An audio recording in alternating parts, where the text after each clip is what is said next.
Affordable Care Act. I oppose Obamacare because I believe it to be the death knell for quality health care in this country.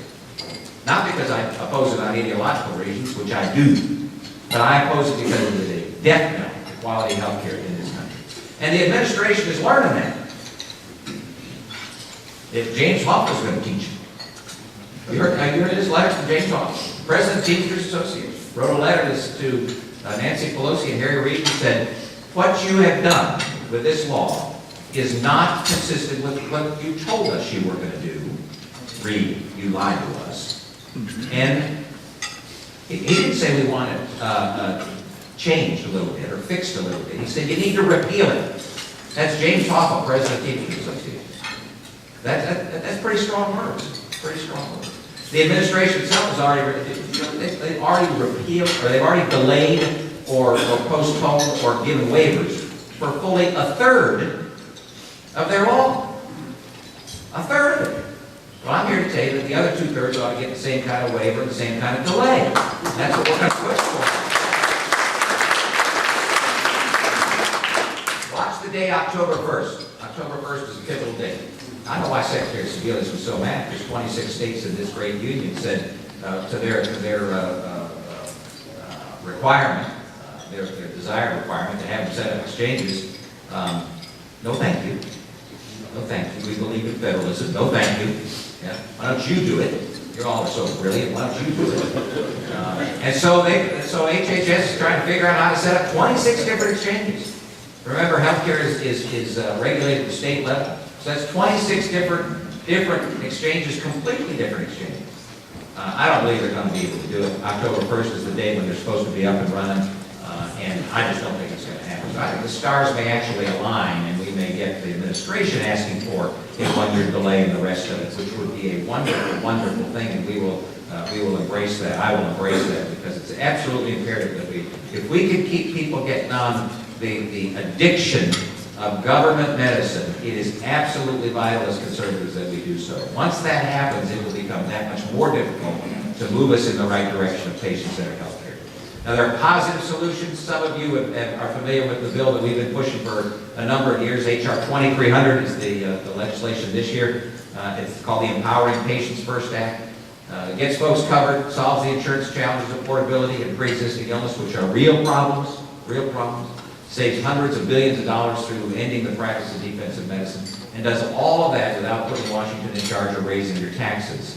So there are positive solutions in healthcare and in all the other areas. And I look forward to sharing that information on healthcare with you, with anybody else, with anybody who might be interested in learning more. Is there a Senate bill counterpart to 2300? If not, is there likely to be one before October so people can see there's an alternative to Obamacare? And also, what in your opinion is the likelihood that the administration would just grant waivers to the big unions and avoid that embarrassment of the conflict with them? The second part first, I think there's a huge likelihood that the administration will continue to grant waivers for their friends and folks who have significant influence with them. James Hoffa is not an individual that you cross lightly. So I believe that the union plans will likely be given a waiver for a period of time so that they can sort it out. If you say, well, why is James Hoffa upset? Remember what the federal government has done is define what is credible insurance and puts a cap on what's credible insurance. So the unions, many of them, have negotiated for their workers a level of coverage that's higher than that, that's more lavish than that, that's more responsive to patients than that. And that delta, that difference between what the federal government says you must have and what the unions have negotiated becomes a taxable event. And that's why the employees, the workers, are saying, I didn't know that's how it's going to work. And so the leadership's just responding to the words. I think it's very likely that they will provide a waiver. Senate companion to 2300, there's not an absolute companion, but there are companion pieces of legislation for many of the components. For portability, some of the pre-existing purchase across state lines, the robust pooling mechanisms that can be used. There's some med-mal stuff. We've got a more creative med-mal issue that, and the state of Georgia has been taking it up, that provides for an affirmative defense in a court of law if the doctor does the right thing based upon specialty society guidelines. We need to change the culture of the practice of medicine, not simply cap non-economic damages. You can cap non-economic damages and it holds down malpractice rates a bit, but it doesn't do a thing for the practice of defensive medicine, where it's a huge waste in healthcare is hundreds of billions of dollars.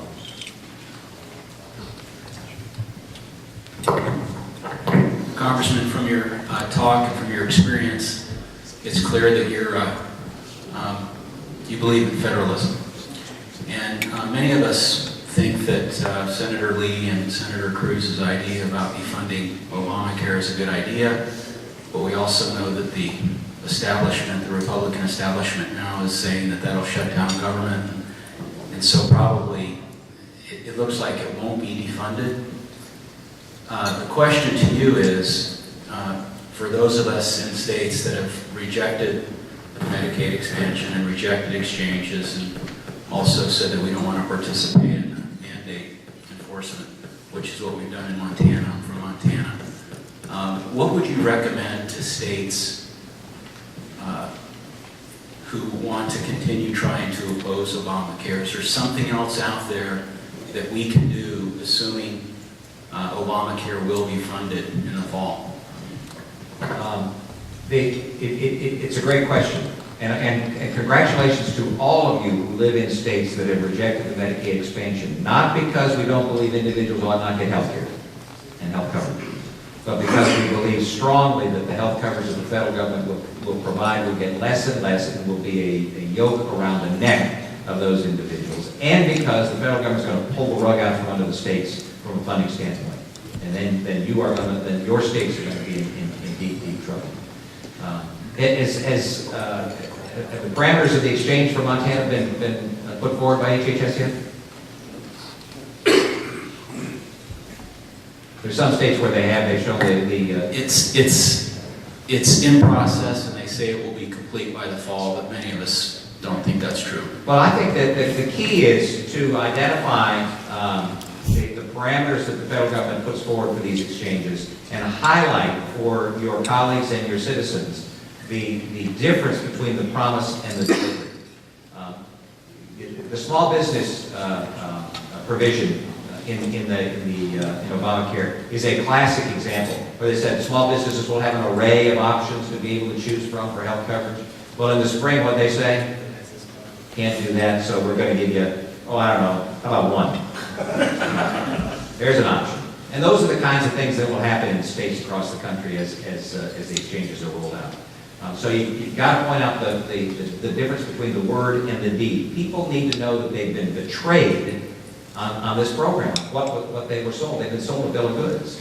And people need to understand and appreciate that. And then you need to shift and pivot to the positive solution. It's not enough to simply say those guys are out of their ever-loving minds and they don't have a clue about what they're doing, and leave it at that. That's where you got to get to. Remember, greatest amount of opportunity for the greatest number of people, for the greatest amount of success, so that the greatest number of American dreams can be realized. Whatever your message is, you got to get positive and uplifting and optimistic, because we can save this country, but we're not going to do it by belittling it.